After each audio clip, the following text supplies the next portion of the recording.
Good afternoon, everyone. Thank you so much for joining us for our Quick Hits webcast today, understanding round 2 of the Paycheck Protection Program. Today we have Alan Jowers and Heather Jordan, two of our CRI partners located in 2 of our Florida offices, to give us this presentation. But before we get started, just want to go over a couple of housekeeping items.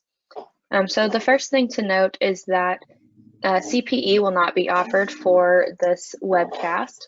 Additionally, the slides for today's presentation are available for you to download right now or anytime throughout the presentation in the handout section of GoToWebinar.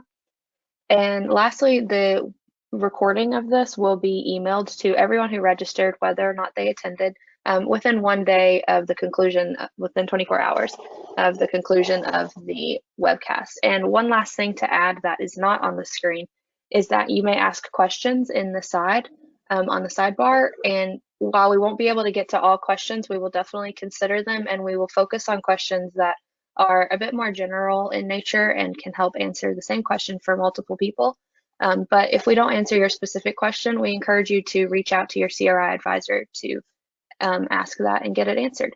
So without further ado, I'm going to go ahead and hand it over to Alan. All right, thank you, Mary Allison. Welcome, everybody. Good afternoon, and coming to you live, as they say, from sunny but far too cold for my taste, Destin, Florida. Glad you're with us today. What we're going to do is we're going to talk about this second round of the Paycheck Protection Program. We're going to give you a real high-level overview of some of the rules and how it's similar to the first round, and then there's also some differences. And we'll also touch on some other aspects of this recent legislation, some other ways that it might be impacting you both personally or as part of your business. Before we kind of dive into PPP number 2, I felt it was good to start with a recap of where we were with round 1, the first round of the Paycheck Protection Program. So where we stand from a numbers standpoint, and we're accountants, we love numbers, but as of the end of the first program, there were 5.2 million loans that had been issued, totaling, as you can see, $525 billion. There were close to 5,500 lending institutions that participated in that program. And then breaking down the loans, you can see there were 29,000 or so loans that were greater than $2 million.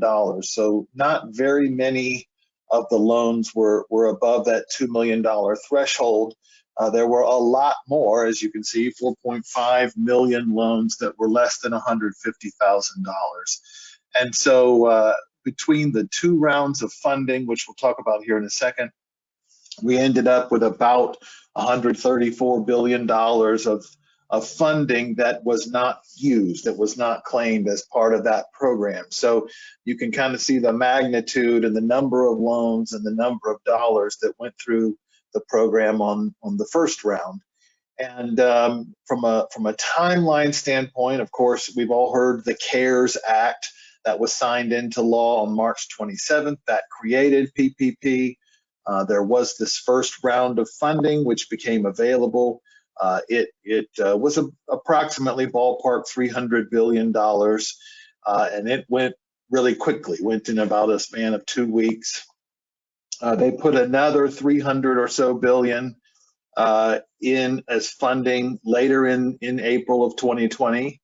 And then as part of an additional some changes as kind of the virus evolved and our response evolved, we passed this Flexibility Act and things went from 8 weeks to 24 weeks.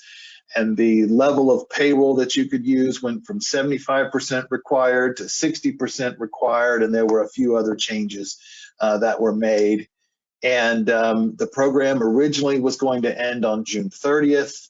A couple of days after June 30, the program was extended all the way to August 8th of 2020. And at the end of August 8th is when the program ended, and that's where you get those numbers that were on the previous slide. So really a quick response I think the coronavirus kind of, all became part of our collective conscious right in the middle of March as we were getting prepared to fill out our NCAA brackets. And, between March and the 1st of April, we had the response ready to go. By the end of August, the program was over, and now we're in the process of the forgiveness. From a regulatory standpoint, there were 25 rules that were issued. The first one was on April 2nd. The last one for the first program, came out on October 8th. There were also some frequently asked question documents that were created and updated. The last time those were updated was as of December 9th. There were approximately 50 or so frequently asked questions that they used to help kind of give guidance as we're filling out forgiveness applications and filling out borrowing applications. The borrower application was released on April 2nd. It was part of that first rule. And then the loan forgiveness application was released later in May. And then after that, they came out with a more simplified forgiveness application, and then they even had a more simplified application. So we end up with 3 forgiveness applications. So from April 1 essentially to the end of 2020, we went through this process with legislative changes, with regulatory changes, and we started hearing. We've always heard how there might be a second round of PPP, particularly as obviously the virus has kind of surged back in again. So we end up with coming up with this idea that we have a second verse of this. And for those of you that are Herman's Hermits fans, you'll know the line second verse, same as the first. If you're under 30, you have no idea what I'm talking about, more than likely. But if you're my age, if you're a little bit older, you're humming the tune in your head right now as the story about the guy who married the widow next door who had been married 7 times before, but I digress. So we end up with this PPP number 2, the second round, and I started thinking about this as kind of the sequel to PPP, and it kind of got me distracted. And I came up with, started thinking about sequels and which were my favorite sequels, and would this be a good sequel? And I came up with my own little Mount Rushmore of my favorite sequels. And so if you will indulge me, here are my favorite sequels to today. You have The Dark Knight, of course, with the Joker, and you have Star Trek 2, and you have Terminator 2, and then my favorite one of all time, what I still think is the best Star Wars movie, is The Empire Strikes Back, the second Star Wars movie. So some of you may disagree. You may think it's Toy Story 2. You may think it's Police Academy 2, and if you do, I'll think you're crazy. But anyway, we have this sequel, this PPP 2, and when it came about, what you have is this timeline of how it started. So think back to PPP 1. We have the second one, the second round, the sequel, if you will. So there was a new stimulus bill that was passed by Congress on December 21 of 2020. Think back just a couple of weeks, it kind of languished a little bit on the president's desk, but ultimately it was signed into law on December 27th. So on December 27th, we get this new list, or this new law that makes some changes and makes some new things and creates this second bite at the apple for PPP. As with the first one, there were some interim final rules that came out really quickly within about a week or so. And there are 2 borrower applications that were issued. One of those borrower applications is for people who are taking a second draw. That's kind of the terminology that they use, a second draw of PPP. And the other one is a new borrower application for people who did not go in through the first draw. They are allowed to take a first draw under this program. And there's slightly different rules for the 2, but you can do either. If you never took one in the first place, you can take a first draw under this program. If you did take a first draw previously, now you can take a second draw at this. There were certain banks and certain funding options that came about this week. Most of those options are for small communities. They're community banks.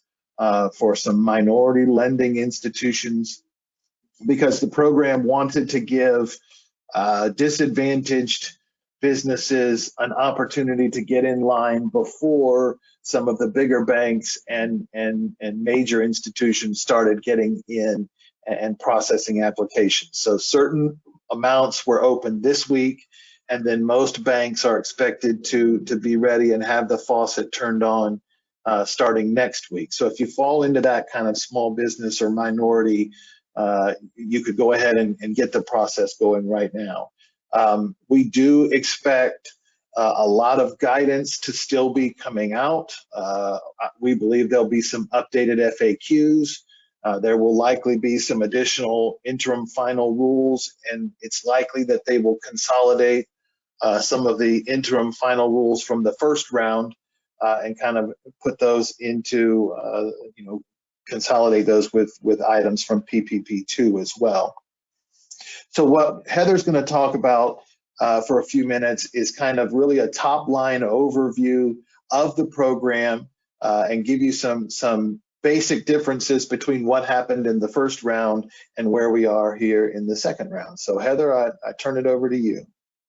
Thank you, Alan, and good afternoon to everybody.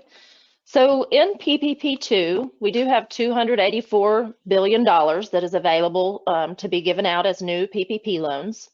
That is quite a bit less than we had in total in the first round, but with the qualifications that you have to meet to qualify for the second round funds and the limits being quite a bit lower, we hope that that money is going to be able to affect a lot of small businesses. So for these loans are for businesses that were in operation on February 15th of 2020. So you can be a relatively new business as long as you began operations on or before that date. This round of funding is similar in many respects to the first round. You're still going to be able to get full forgiveness if during the 8 to 24 week covered period after you receive your funds, you do use the funds on eligible expenses, and you do maintain your full-time equivalent employee level and your compensation levels. So as I said, these need to be spent mostly on payroll costs. The 60% rule that we had in the first round is still there. So you have to use at least 60% of your money on payroll costs. Payroll costs include wages and insurance payments paid by the employer, retirement benefits paid by the employer, and state and local unemployment taxes. They did, we do still have the other expenses of rent, interest, and utilities, but they added a few more eligible expenses that can fall in that 40%. And those are expenses to comply with health and safety, so any PPE that you needed to purchase for your business, any expenditures to suppliers that are essential to your current operations, and software, cloud computing, and accounting services also qualify in those 40% deductions. They did do some targeted eligibility for the second draw. You did have to previously receive a first draw PPP loan. You have to have no more than 300 employees, and you have to have a 25% reduction in gross receipts between comparable quarters in 2019 and 2020. So you do have to previously have received the money. You don't have to have obtained or even applied for forgiveness in order to apply for this second round of funds, but you will have to certify that you used the funds on qualifying expenses. So you have to have used them on the payroll for at least 60% and then the other things for 40%. What they don't really tell us is that if you have to be able to get fully forgiven on your first amount of funds. So we are expecting some further guidance on that. They do define gross receipts in the new IFR.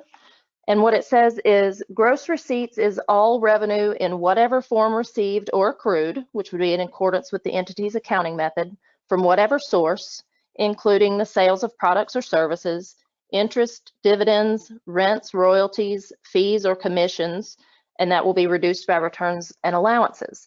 It does not include net capital gains or losses. So this is going to be your total income, essentially, that you would report on your tax return, with an add back for your cost of goods sold and any capital gains or losses. Now, there also is, in this new round of funding, a chance for a first draw PPP loan if you never got it before. The same rules apply in the first, that were there in the first round, so you can have no more than 500 employees. But for hotels and restaurants with fewer than 300 employees per physical location, they can go back and get that first round funds as well. And if you maybe didn't, maybe you paid back some of your first round funds, or you didn't, you paid it back in full, but now because of the certifications that you had to do, but now you know how you were affected. And for 2020, you feel like you did, you know, have a loss in revenue due to COVID, then you can go back and get that. Even if you did apply and send it back, you can now do this new first round application and get more of that funding. For the 25% reduction calculation, you are going to need to look at calendar quarters. They didn't give us the leeway to look at just a 3-month period. And if you weren't in business for all of 2019, you still can do this calculation. If you were in business during the 3rd and 4th quarter of 2019, then you're going to compare either of those 19 quarters to any of the 4 quarters in 2020 to look for that 25% reduction. And you do only have to meet the test for one of your quarters. And then if you were only in business for the 4th quarter of 2019, then you're going to compare that quarter to any of the 4 2020 quarters. If you didn't start business until 2020, but were in business by that February 15th date, then you can compare your 1st quarter of 2020 to the other 3 quarters to see if you meet that 25% reduction test. So the maximum loan that you can receive is going to be 2.5 times your average monthly salaries for 2019 or 2020. If you applied for the first round using your calendar 2019 payroll, and you use the same lender that you used for the first round, and you want to use that 2019 payroll again, you're going to be able to do that without sending all that 19 documentation to the lender, because they should already have that in your file. The maximum loan that you can receive in this round is $2 million versus $10 million from the first round. And the controlled group cap was $20 million in the first round, so pro rata, they went down to $4 million for that cap in this round. The employees are still limited to $100,000 of annual pay, so you do have to adjust for that when calculating your average monthly payroll. And they did not change the rules for the owner employees either.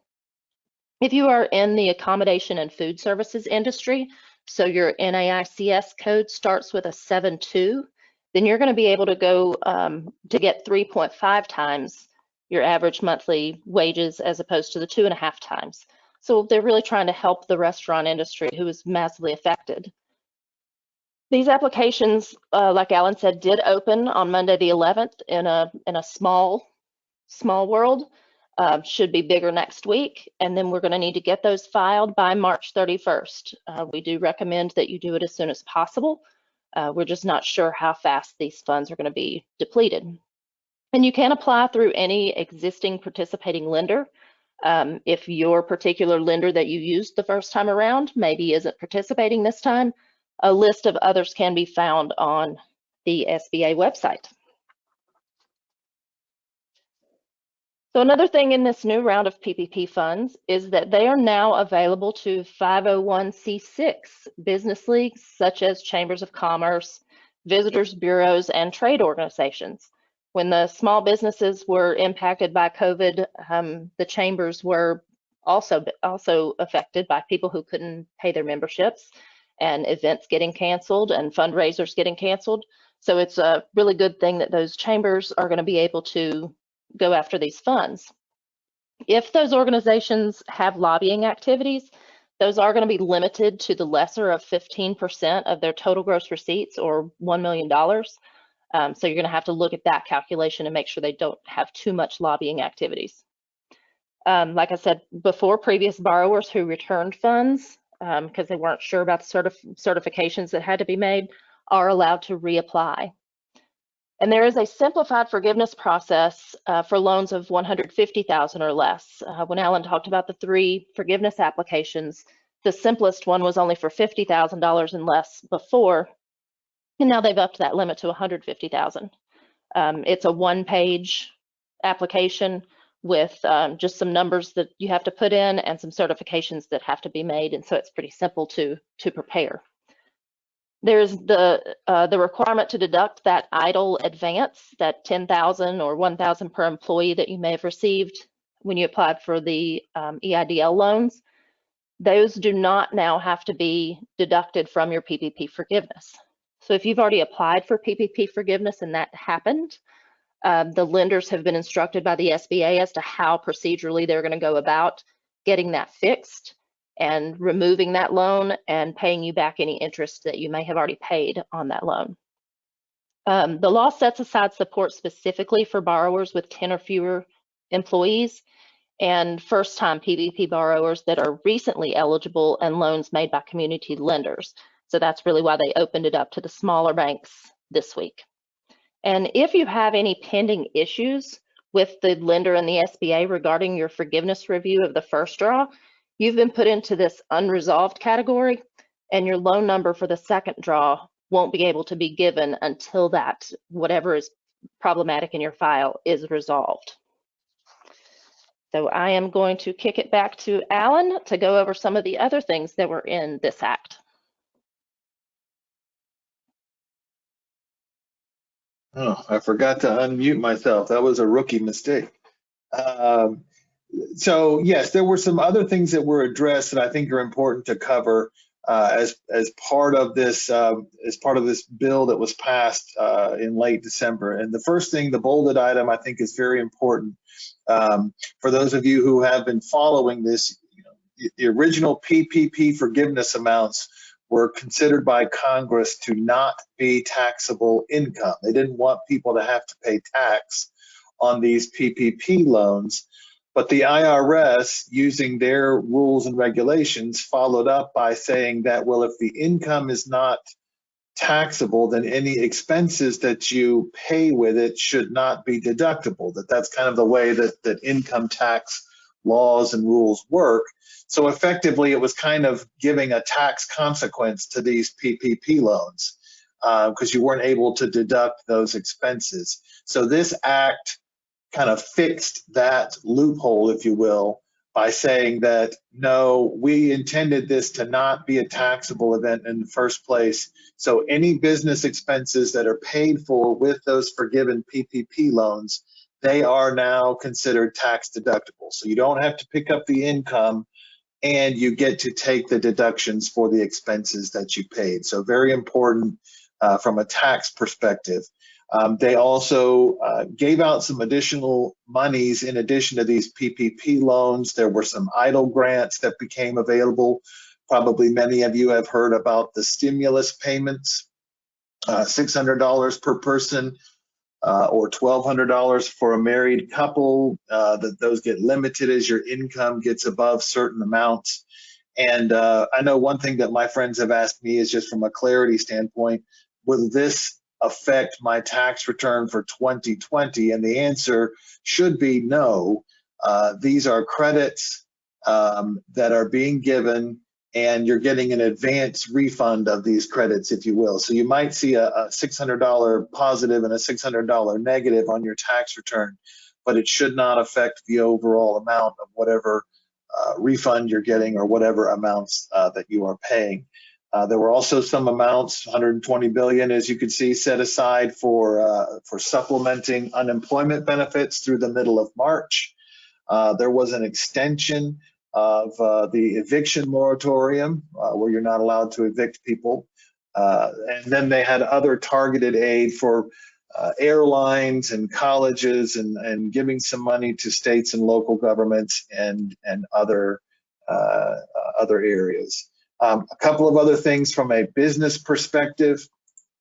One is that for this upcoming year, for 2021, you will be allowed 100% business expense deduction for meals if those meals were provided by a restaurant. So Heather mentioned earlier that restaurants are particularly hit hard, and the legislation really does try to help those out.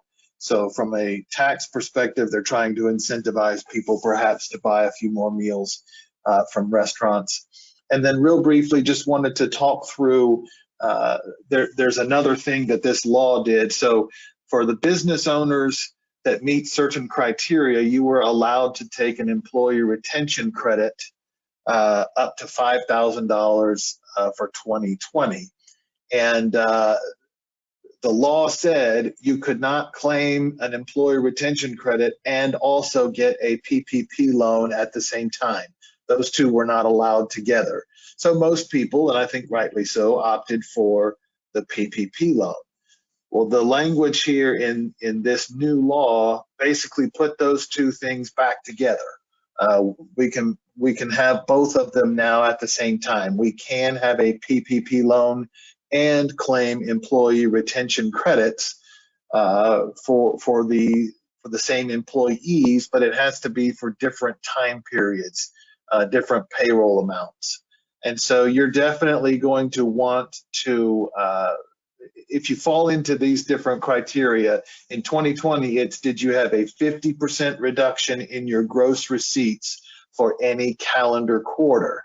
So if your gross sales were $1 million in calendar quarter, in 2019, and they were $500,000 from July through September in 2020, similar calendar quarters from year to year, if you have a 50% reduction, you are eligible for that retention credit. You're going to want to talk to your accountant because it does get a little bit complicated, but it's even more important for 2021 because instead of being $5,000 for the entire year, it's $7,000 per quarter per employee for each quarter of the first 2 quarters of 2021. So whereas you're getting $5,000 per employee in 2020, you could get up to $14,000 per employee for 2021. So something to think about. Not only are we thinking about getting PPP round 2, but you also have to think about applying for and getting these employee retention credits. So important to look at that. I think we've talked internally, and we have said, and I think Heather mentioned it earlier, whether you're looking at this as your first time you're going through a PPP process, or whether this is kind of your second bite at the apple, you want to go ahead and start pursuing this because we just don't know how long the amount of funding will be. The amount of funding that they've allocated is similar to the amount of funding in the first round of the first round. So, there were 2 different tranches. So the first tranche of the first round, and that was gone within about 2 weeks. I don't think it will go as fast because you do have to have the reduction in gross receipts to qualify this year.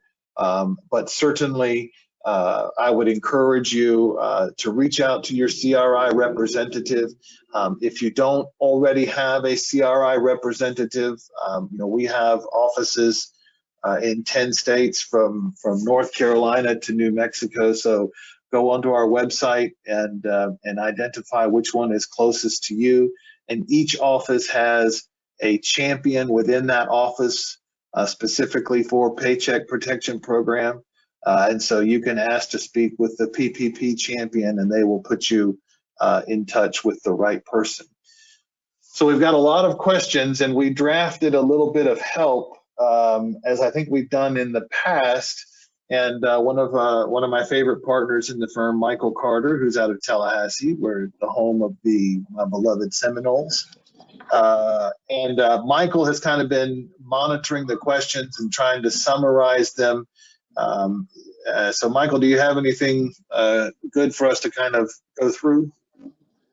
Yeah, I got a number of questions for you. First of all, one comment, you left off Godfather 2, which I think someone was right in suggesting that was the best sequel of all time. So just to throw. And I can see that. I can see that. To get into the real questions at hand, As far as the PPP2, can you get it if you did not get the first round of the PPP funding? And the second part of that question is, what if it hasn't been forgiven yet? What if you've only gotten 75% of it forgiven? What's the answer to those few questions? Well, Yeah, so you I can, think go ahead, Alan. go ahead. Okay, I think the answer is yes, you can apply for PPP funding even if you didn't apply for the first time. So you can have, there's two different applications that they gave out. One was for a second draw, so the second bite at the apple.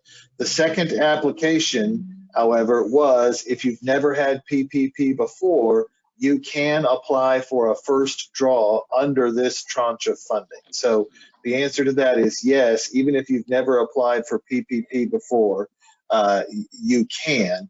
And the answer, I think, to the second part of the question is you can apply for a second funding even if you don't have the first one all the way forgiven. But there is going to be a certification on the application that says that you either have or you will spend all of that money appropriately. So you don't have to have gone all the way through the forgiveness process, but you basically have to certify that you have or that you will spend all of the first round appropriately. And they do clarify that you have to spend it prior to receiving the funding for the second round. So cautiously, I would say make sure you're going to have spent it by the time you actually submit your application, because we're not really sure how fast that funding is going to go through. We think it's going to be a little bit faster than it was the first time. So you may receive your funds just a couple days after you submit your application. So make sure you've used all of those for the eligible expenses. For the time periods for the first round and the second round, can you clarify what time periods we're talking about here? Whenever you're calculating the payroll, whenever you're looking at gross receipts, there was a lot of questions about the timing and when you use 2019 in the first round, does that mean you need to use 2020 in the second round? That type of question. Right, so you do have a choice of what payroll period to use when doing your application for the second round funds. You can use 2019, or you can use 2020, or if you're maybe not doing this application until February, you could use a rolling 12 months calculation up to the date of your application. It's not contingent upon you having used 2019 in the first round. That application is just going to be a little bit easier if you use 2019 in the first round and then you use it in the second round. You're not going to have to provide as much documentation. But if your 2020 wages give you a better loan amount, then I would suggest using the 2020 wages in doing your monthly averaging calculation for then determining your loan amount. And as far as the revenue, the gross receipts test, it is a quarter by quarter test, and they did define those quarters as calendar quarters. So they didn't let us use just any 3-month period.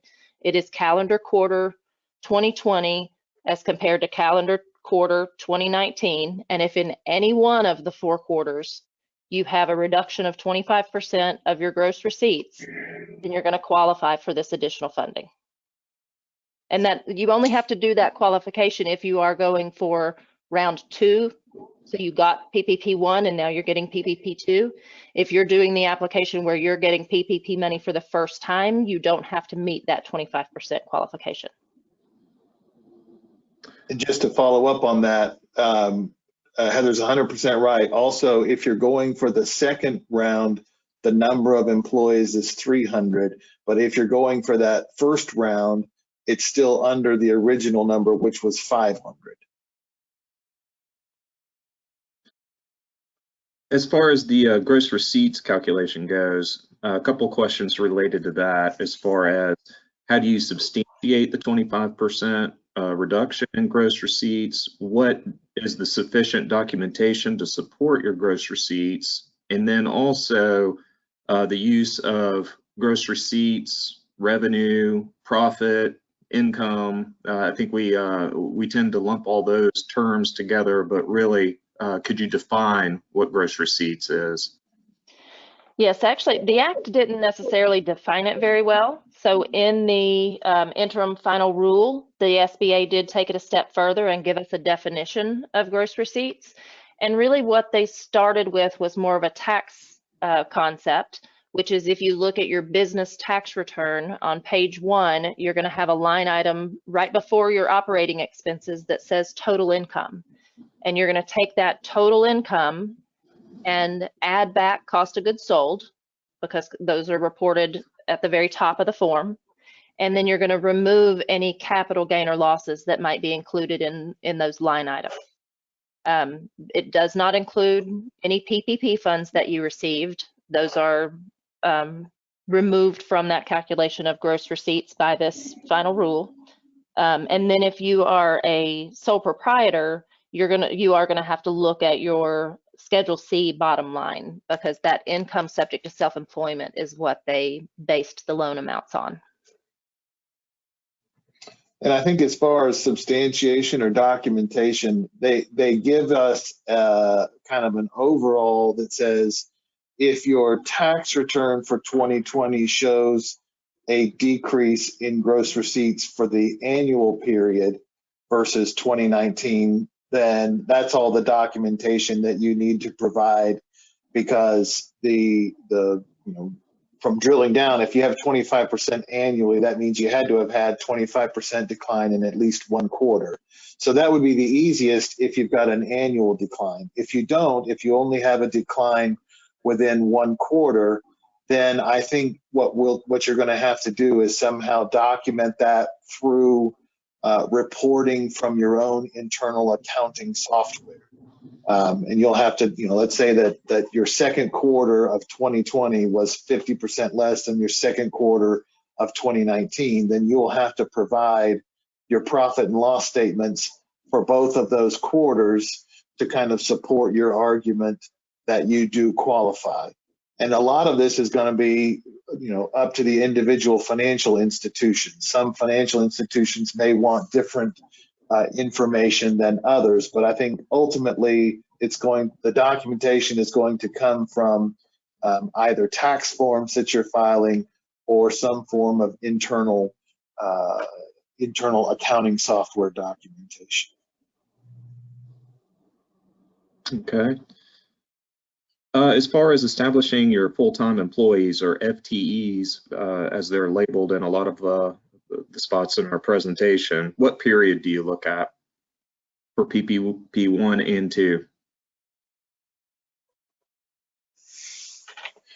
Well, for the FTE calculations that you're doing for PPP 1, you're going to be calculating what's your number of full-time equivalents during your covered periods. So for PPP 1, it was 24 weeks from the date that you received your funds, and you're going to calculate your number of FTEs for that, and then have comparable periods which were defined in the PPP 1 rules. There were two different options, either from a 2019 standpoint or the first 2 months of 2020. So for PPP 2, you're going to calculate your FTE relating to that covered period, which will be anywhere from 8 to 24 weeks. You get to choose. Most people, I think, will choose to hold it open for the full 24 weeks so they can maximize forgiveness. But from a 24-week period from the date that you receive PPP2 funding, and you will be comparing that. I don't know that they have established a comparable period. Heather, have you seen that? It may be that it's still going back to that original comparable period from PPP1. Right. But there may be additional guidance. Right. I don't think that this initial interim final rule gives us those exact calculations for forgiveness, but we will expect to get more, another final rule so that we do have those forgiveness rules if they move those dates. Yes, and I think we'll see that not just for questions like that, but I've gotten other questions just from people within our firm that are saying, well, what happens if I purchased a business, or what happens if I've got a controlled group, and as a group they don't meet the 25%, but one of my subsidiaries meets the 25% test. Can I just apply for a second draw for that one subsidiary?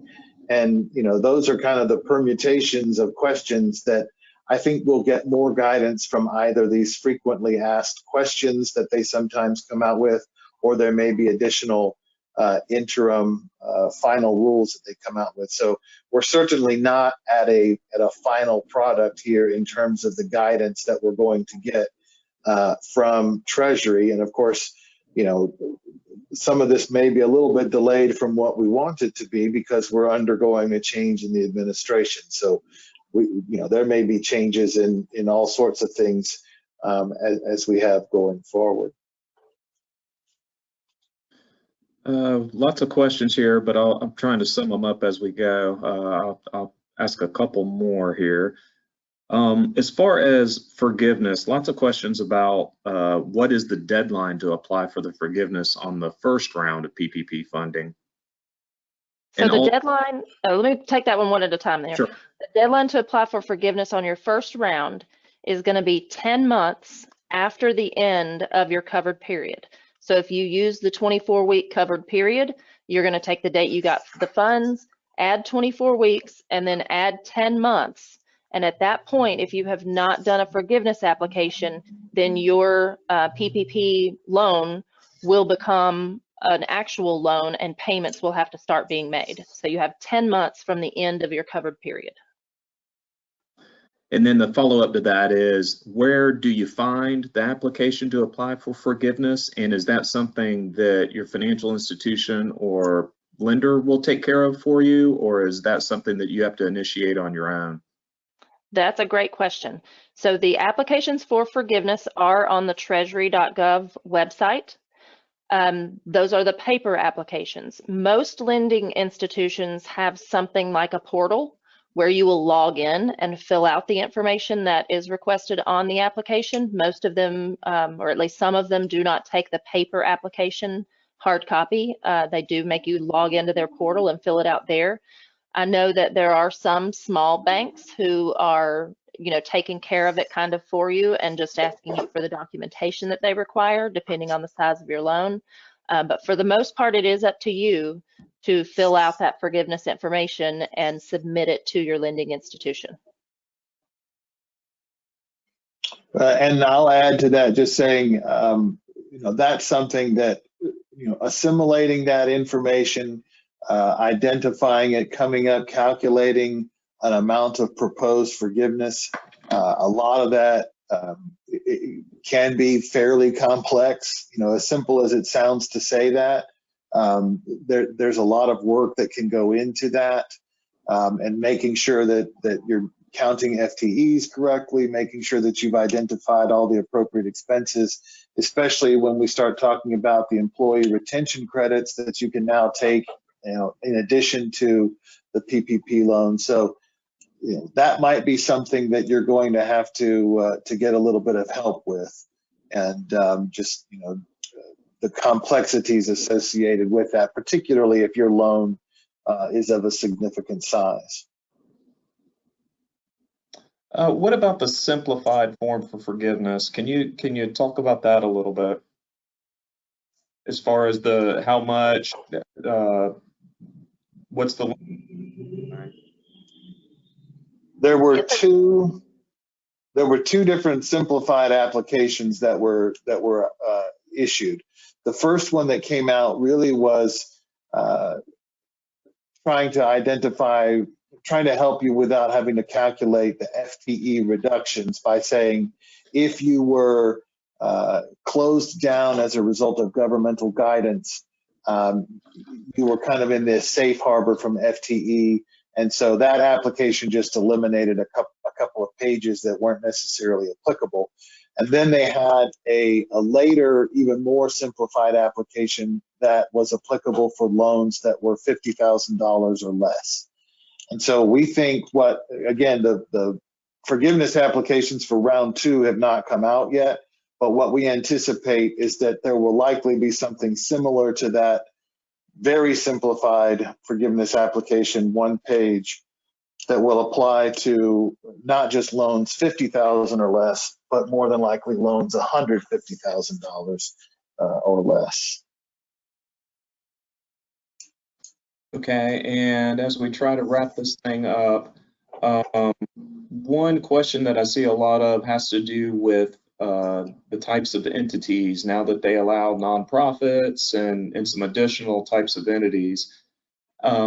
Their tax returns can be a little bit different. Any comments as to how you figure out gross receipts? Such questions as we receive HHS grant funding, with investment revenue, is primarily our source of income related to a nonprofit. Do you have any comments about that? How you figure out the gross receipts there? Yeah, that's a great question and one that we've gotten several times, and we do expect there to be more guidance specifically for not-for-profits on what is included. But based on the gross income definition that we have been given, it does seem to be any income from any source. So contributions, member fees, those kinds of normal course of business things would definitely be included in the receipts. But, you know, if you got restricted funds, you know, we have questions on whether those are going to be in the calculation, and the honest truth is that we just don't know yet. Yeah, and particularly for like the hospitals and some of the others that are getting those HHS funds or some of these CARES funds, either directly or through the state or county, I would anticipate that there would be some further guidance, because they did specifically exclude PPP money, but they didn't specifically exclude any of that other CARES money, the money that's coming directly from the CARES Act. So it is possible from a nonprofit standpoint that they do go back, or from a hospital or nursing home standpoint that they exclude the HHS payments. So that is possible, but right now, I don't know. And that would be something that I think we'll have to get clarified. And I would anticipate those types of clarifications will come within the next week or two, because people obviously need that before they start worrying about the forgiveness. So it's really, we're back to where we were with PPP1, where we're going to be flying blind a little bit from that standpoint. One more question, and then we can turn it over to Mary Allison to wrap things up. As far as the use of the PPP funding for round 2, whatever you pay salaries, can you fill in the gaps, so to speak, of maybe some of the employees that were impacted by the pandemic? I guess the question has to do with the subjective distribution and allocation of those funds to pay payroll. Can you pick and choose, or is there any kind of objective manner that you have to do that? Yeah, I don't think there are any specific rules on that. You just have to be careful that you're not going above that $100,000 annual limit when you annualize those wages that you're paying. There's no requirement that you pay at the same exact percentages that you paid before. You just can't reduce those. You don't want to reduce somebody's wages and pay somebody more, because you're going to have a reduction for somebody that you reduce wages on if it's more than 25%. But there's no requirement that you pay in the same pro rata fashion to all of your employees that you had been paying before. Yeah, I agree with that. I think the only time you might get some wrinkles if you have, if you're an entity such as a 501c3 nonprofit that gets governmental money, or I know my area, we have a big Air Force base here, and there are lots of defense contractors, and some of those defense contractors obviously get their money reimbursed from Department of Defense. So there might be little wrinkles that you can't charge the same payroll to a grant and also to PPP. So you may have some allocation issues there. You can't charge the same payroll to your defense contract and also charge it to PPP. And then, as I mentioned earlier, you have these employee retention credits. You can't allocate the same payroll to both of those. So you may get some issues depending on what type of entity or what industry you're in. But for the most part, there's, for quote unquote normal businesses, you don't really have much of an issue from that standpoint.